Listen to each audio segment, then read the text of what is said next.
নবব্যারাকপুর পৌরসভার উদ্যোগে বিনামূল্যে স্বাস্থ্য পরীক্ষা শিবির।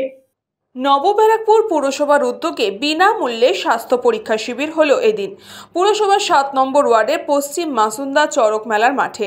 উপস্থিত ছিলেন পৌরসভার পুরপ্রধান প্রবীর সাহা, উপপুরপ্রধান স্বপ্না বিশ্বাস, এছাড়াও অন্যান্য বিশিষ্ট ব্যক্তিবর্গরা। বিনামূল্যে স্বাস্থ্য পরীক্ষা শিবিরের আয়োজন করা হয়েছে। এই বিনামূল্যে স্বাস্থ্য পরীক্ষা শিবির ইতিমধ্যেই চলছে। শ্রীমতী ইসাবেল মহাশয়া 11 নম্বর ওয়ার্ডের পৌরপিতা শ্রী সুমন্ত মহাশয় সহ চলবে।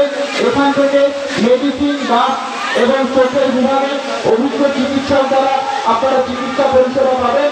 আমাদের আবেদন আপনারা আসুন।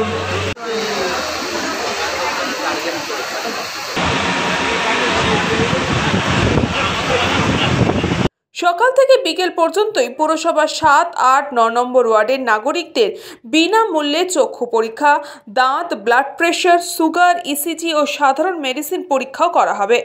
বিনামূল্যে চশমা ও ওষুধও প্রদান করা হবে এই শিবির থেকে। স্বাস্থ্য শিবিরে এলাকায় বহু অসহায় মানুষকে দেখা যায়।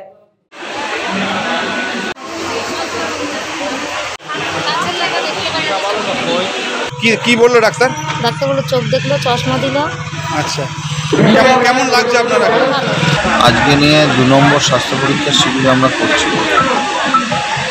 আমরা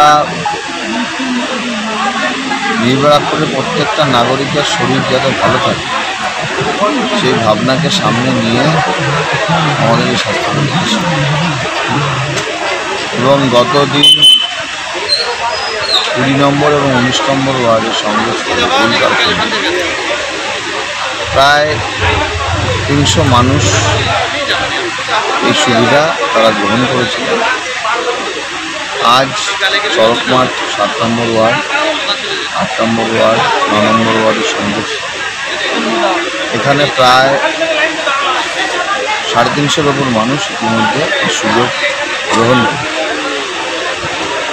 আমাদের নির্বাচনে 5টি স্বাস্থ্য কেন্দ্র রয়েছে, তা সত্ত্বেও আমরা পৌরসভাগতভাবে এই কাজগুলো করছি এই কারণে যে মানুষের স্বাস্থ্য যাতে ভালো থাকে, সুন্দর থাকে, এটাই আমাদের মূল কাজ। এবং চোখের আলো, বাংলার মাননীয় মুখ্যমন্ত্রীকে পুজোর চোখের আলো মানুষকে বিনা পয়সায় চশমা দেওয়া হচ্ছে। এবং যদি কারোর ডাক্তাররা পরীক্ষা করে ছানি পায়, ছানি অপারেশন করা হচ্ছে। এই দাঁতের কারোর সমস্যা থাকে, দাঁতের ডাক্তার এখানে আছে, দেখাচ্ছে।